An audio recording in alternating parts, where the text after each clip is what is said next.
Ciao amici, ben ritrovati. Oggi faccio una veloce comparativa fra il 1424 Sigma Art ed il 24 1.4 sempre Sigma Art. Due obiettivi della stessa brand, ma la domanda è quella: può uno zoom rivaleggiare con una lente fissa? Ovviamente la mia domanda verrà posta solamente sul formato APS-C oppure APS-H, che è quello che equipaggia la SD4H sulla quale l'ho provato. Questa premessa è importante perché ovviamente delimita l'area che viene sfruttata dell'obiettivo. Allora, pro e contro. Ovviamente cominciamo da quello che non sfugge a nessuno: questo pesa un botto, è ingombrante, per forza, è uno zoom, è un 14-24, un quasi 2x. Questo invece snello, lineare, anche se non è certo il 24-2.8 Nikon o Canon, di quelli compatti che conosciamo, ha il suo peso ma ha la sua qualità.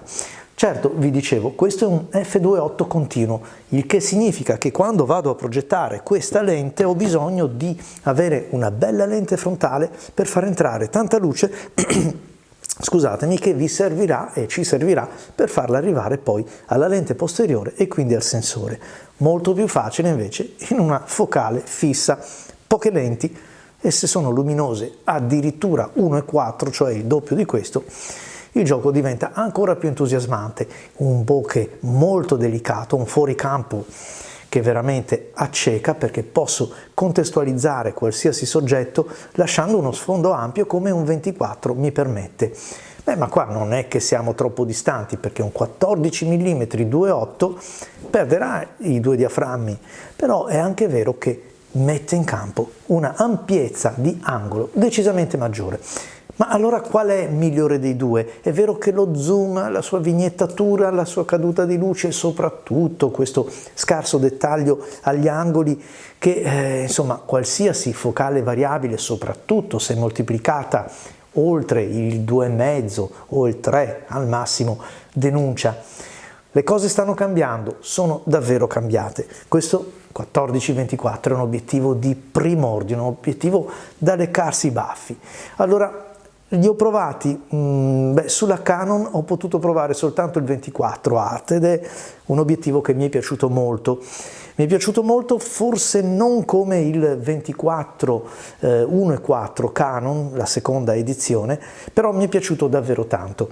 Questi li ho messi alla prova su una camera molto particolare, la Sigma SD4H, anzi anche sulla SD4, per capire dove si andava a perdere, perché qui sono molto interessato, entro in prima persona interessato a questo test, perché non sto parlando più del pieno formato del fotogramma, dove evidentemente una lente fissa di sicuro ha un vantaggio indiscusso rispetto ad una zoom, ma su un sensore APS-C H come quello dell'SD4H forse le cose possono ritornare a equilibrarsi, e sulla SD4, che è una APS-C, quindi con un fattore di crop di 1,5, le cose sono andate ancora meglio. Lo vediamo in questo test. Non stiamo parlando di uno zoom progettato 20 anni fa o 10 anni fa. Qui la scuola è quella nuova e la caduta, cioè la perdita rispetto alla lente fissa, è davvero minima. Evidentemente c'è anche nel sensore APS-C, si nota, a sinistra vedete lo zoom, a quel quid di meno definizione, di meno dettaglio, però non è così distante come mi aspettavo. Lascia sul campo quel micro dettaglio che rende la foto ancora più ricca. C'è poco da fare, una lente primaria ha meno vetro al suo interno. Anche se in questo caso in realtà poi la differenza non è notevole, perché ci sono 17 lenti nello zoom e ce ne sono soltanto 2 in meno nella lente fissa, ce ne sono 15, forse anche per questo la distanza non è tantissima. Invece cambia il comportamento di queste due lenti. Vorrei dire principalmente che il valore, il vero valore, cioè il motivo per acquistare lo zoom rispetto al 24, è che quei 14, 16, 18, 20, 22 mm che vengono prima del 24 aprono un mondo grandangolare sconosciuto al 24. Già, perché su una APS-C stiamo parlando di un'equivalenza di 21, per così dire, fino a 36, mentre invece il 24 mm è 36 e non si va sotto. Il 36 non possiamo considerarlo realmente un grandangolo.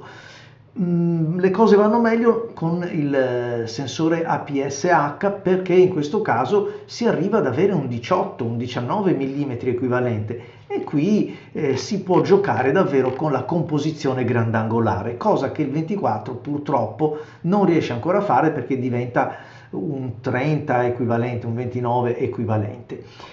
Un altro aspetto è chiaramente quello dei due stop che differenziano gli obiettivi. Il 24 è 1,4 e quindi ha una capacità di contestualizzare il soggetto rendendo uno sfocato davvero drammatico, nel senso buono del termine, cosa che un 2,8 non riesce a fare.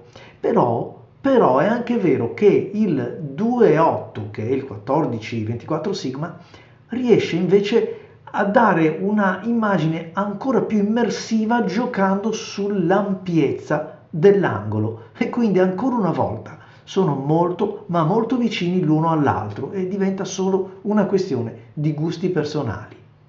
Un po' più formale la lente fissa e un po' più creativa quella invece grandangolare, perché ci si può giocare di più con l'inquadratura.